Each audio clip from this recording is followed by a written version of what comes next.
Welcome to the Human 5.0 Project, the podcast where we cut straight to the breakthroughs that matter, the show where science meets self-optimization. I'm your host, Ultimate Biohacker 10X, and here we break down the real research, real data, and real dosing behind modern biohacking, from compounds and peptides to techniques, devices, lifestyle strategies, and performance protocols.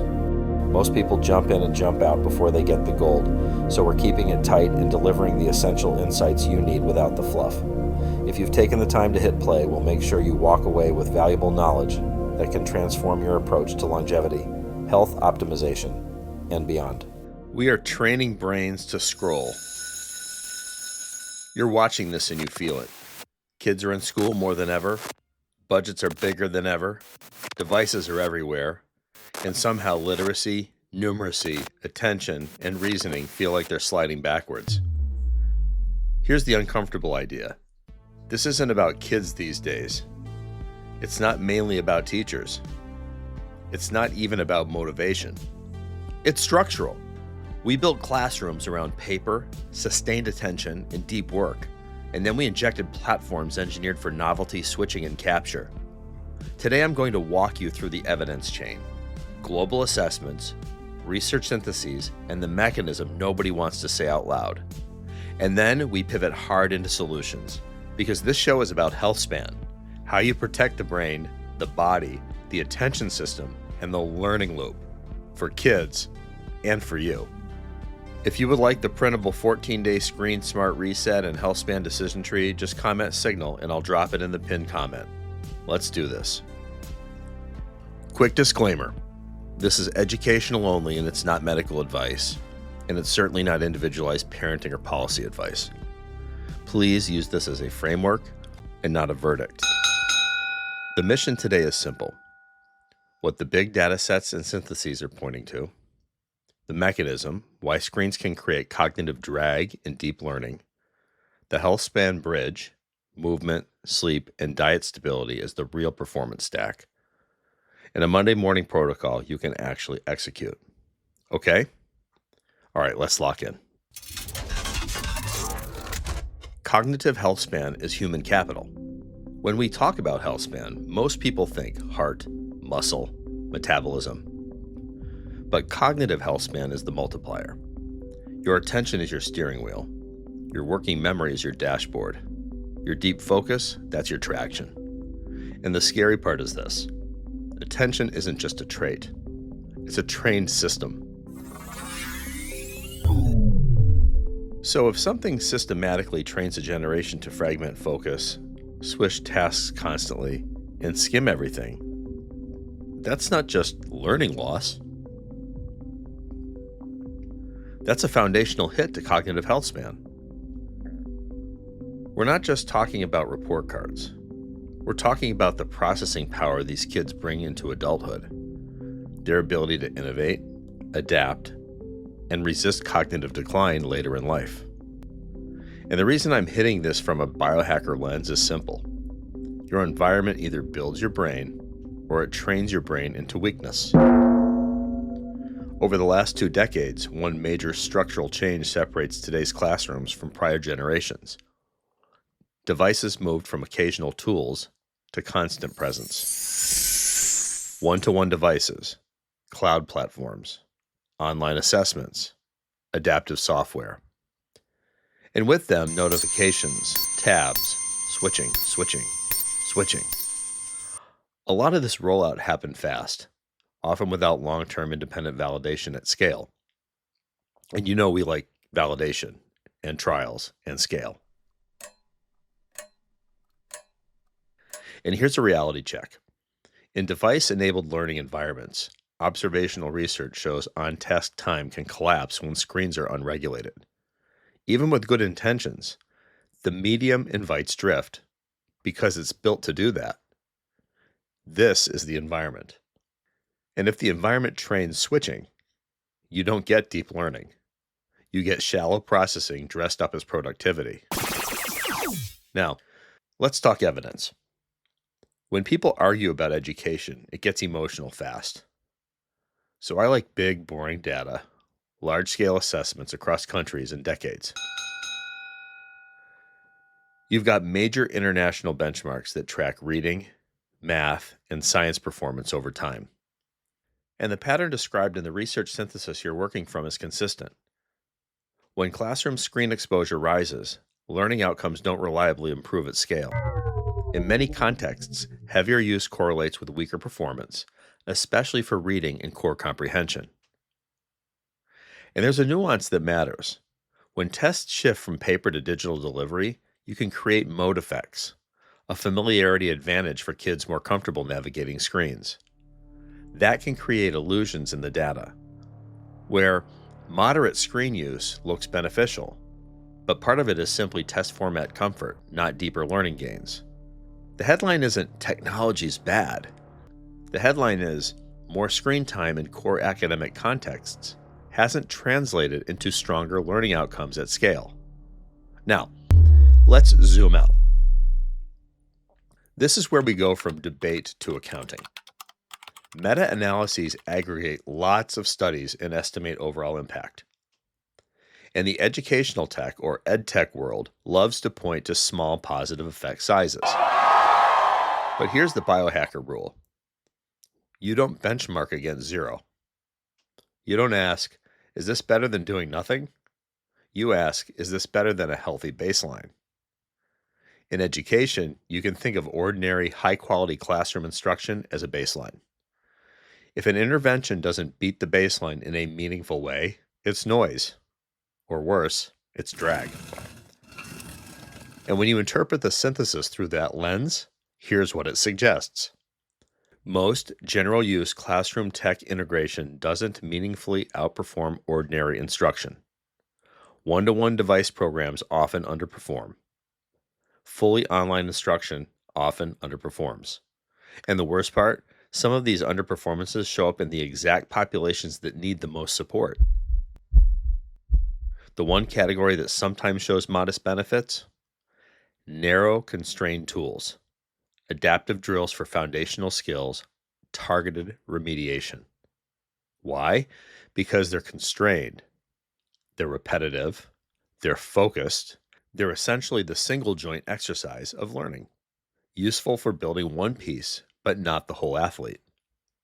Translation? Screens can help with surface-level skill acquisition in tightly controlled contexts. But for deep learning, reasoning, and retention, the synthesis suggests screens are often a net negative. Now, let's get concrete. Why paper and handwriting still win? Two fundamentals: reading and note-taking. Why paper and handwriting still win?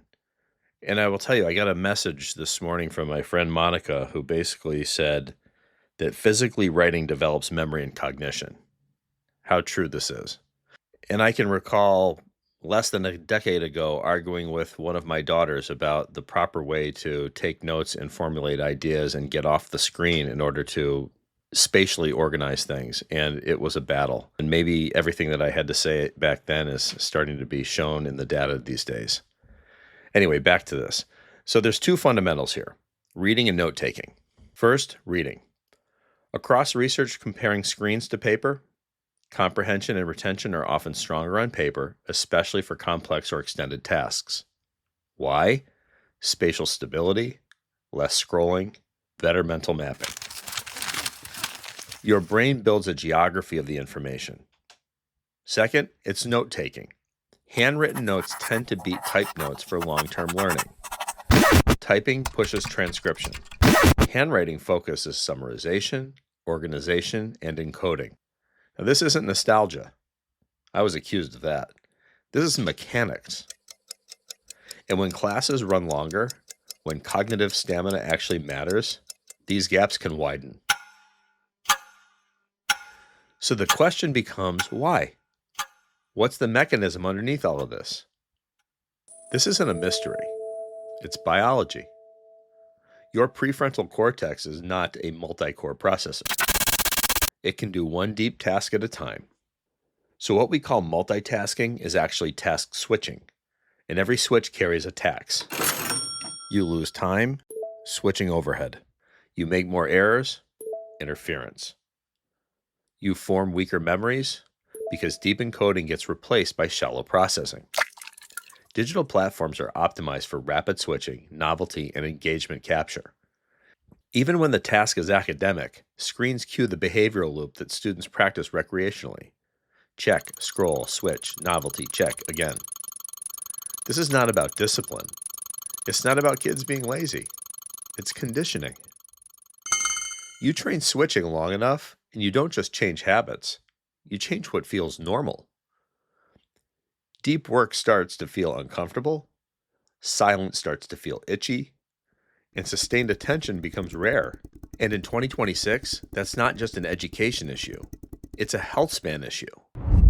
Now, tie this to Healthspan because cognition doesn't float in space. It's metabolic. When screens dominate, 3 performance pillars get displaced. Movement. Less daily activity means less blood flow, less mood regulation, less sleep pressure, and lower learning capacity. Sleep. Screens late in the day delay and fragment sleep, and sleep is where memory consolidation happens. No sleep, no encoding, no recovery, and no stability. And finally, diet stability. Screens amplify mindless eating and reward-driven snacking. Energy volatility goes up, and focus goes down. And unstable energy looks like attention problems.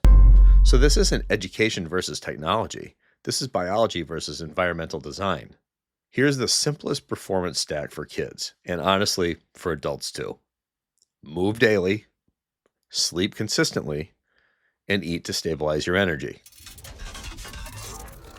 And this isn't a debate about rejecting technology. It's a question of aligning tools with how human learning actually works. The system keeps incentivizing digital adoption without demanding independent efficacy evidence, privacy protections, developmental safeguards. So the result is predictable. Districts buy slick dashboards and engagement metrics, while core learning outcomes don't improve and attention gets shredded. If you want a practical policy translation, Biohacker style, here it is. No COA, there's no supplement. No independent efficacy, there's no classroom technology at scale. No validation mode for shifts, don't convert high-stakes testing blindly. No child privacy, that's an environmental hazard, not a feature. Innovation should serve learning, not attention capture. Now, let's get to the protocols.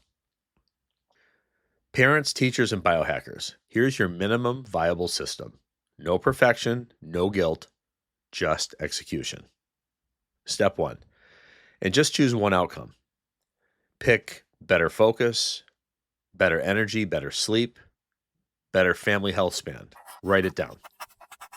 Step 2, 7-day baseline. Track 4 things quick and dirty. Screen time, school and home, movement, sleep, and meals, especially snacks and liquid sugar. And note mood and focus. Step 3, run one protocol. Protocol A, we'll call this the 14-day screen smart reset. Keep recreational screens constrained, default to paper first for deep reading and concept work when possible, default to handwriting for learning notes, no screens at meals, and this one's massive. No screen 60 minutes before bed, and I want morning light and daily movement, and that's a non-negotiable. Daily movement target, 60 minutes of play, walking, sport, or anything. And in humid spots like Fort Lauderdale, stack it with hydration for that extra cognitive boost. Diet target, whole foods, protein at meals, fiber ramp, remove liquid sugar. Sleep target, consistency first. Next protocol, this will be the family movement challenge, 7 days. Swap 1 hour of screen time for an active block. Walk, bike, game, sport, you name it. Tie movement to connection. You'll be shocked at what that does for mood and sleep. Very simple. Next protocol, tech trigger hunt for 10 days. Identify the apps or platforms that produce the most distraction or mood volatility. Remove one suspect, track the change, and then reintroduce carefully, like a drug trial. Step 4, tools only if needed. If compliance is high and symptoms persist, then consider adding tools or professional support. But don't start with gadgets, start with environment. And again, if you want the printable 14-day Screen Smart Reset and Decision Tree, comment Signal, and I will drop it in. Here's the truth. Unchecked classroom screens can create cognitive drag, and that drag ripples into diet stability, movement, sleep, and long-term health span. 2026 is the pivot point. Evidence over hype, foundations over gadgets. Your kids' brains aren't machines to digitize. They're systems to nurture. The goal isn't zero screens. It's screens with constraints stacked on top of movement, real food, and deep focus. We don't maximize screen exposure. We maximize cognitive capacity. What's your number one goal right now? Is it focus, energy, sleep, family health span? Drop it in the comments. Stay strong. Stay consistent. Stay skeptical, but curious. This is Ultimate Biohacker 10X. I'm out. Thanks for listening to the Human 5.0 Project. If you found value in today's episode, share it with someone who's ready to elevate their biology. Make sure to follow the show for weekly deep dives into peptides, protocols, devices, lifestyle strategies, and the science of high-performance longevity. Until next time, stay curious, stay optimized, and stay 10X.